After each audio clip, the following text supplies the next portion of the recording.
বাংলাদেশের টাকা নষ্ট করে করে করে হাজার কোটি লস করে।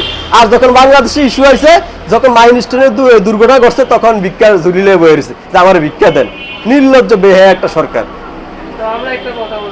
ডাক্তার ইউনূস সারা বিশ্বের মধ্যে ৭০ নম্বর ধনী না, ওনার আন্তর্জাতিকভাবে একটা গ্রহণযোগ্যতা আছে, উনি নোবেল বিজয়ী।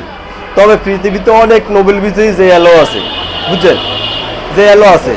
মেইন কথা হচ্ছে ডক্টর ইউনূস হচ্ছে আপনার একটা আমেরিকান একটা প্রোডাক্ট, আমেরিকান পণ্য। কারণ উনি ক্ষমতা থেকে যাওয়ার পরে উনি যাইব কই আমেরিকা।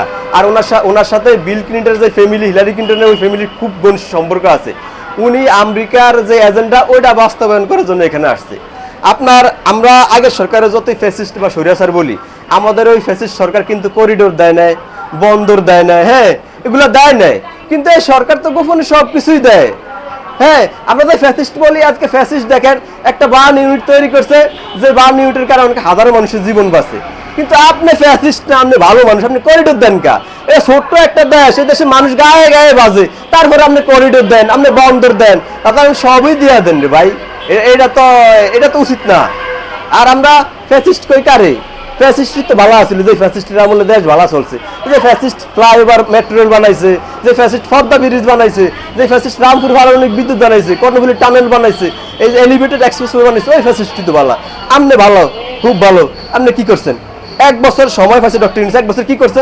একটা বড় প্রজেক্ট দেখান তো যেটা করছে। আর যা কিছু দেখাইছে মানুষের স্বপ্ন, সব একটা কাল্পনিক স্বপ্ন দেখাইছে ক্ষমতার দীর্ঘকরণের জন্য, এছাড়া কিছু না। ডক্টর ইউনূস দ্বারা বাংলাদেশের ভালো 1% সম্ভব না, এবং ওটা দেখাই যায় না। উনি শুধু করছে কি দেখেন, 5ই আগস্টের পরে কে কি পাইলো? সাধারণ জনগণ সার্জিস বাড়ি যাওয়ার না, ভাড়া নাই, হ্যাঁ 15-20টা বা 1-150 গাড়ি নিয়ে হ্যাঁ বাড়ি যেতে পারে।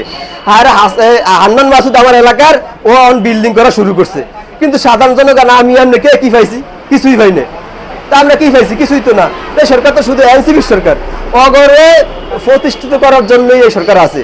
ওরা প্রতিষ্ঠিত হয়ে যাইব, সরকার কবে সংস্কার শেষ। সংস্কার বলতেই এনসিপি নেতাকে প্রতিষ্ঠিত, এই ছাড়া আর কিছুই না।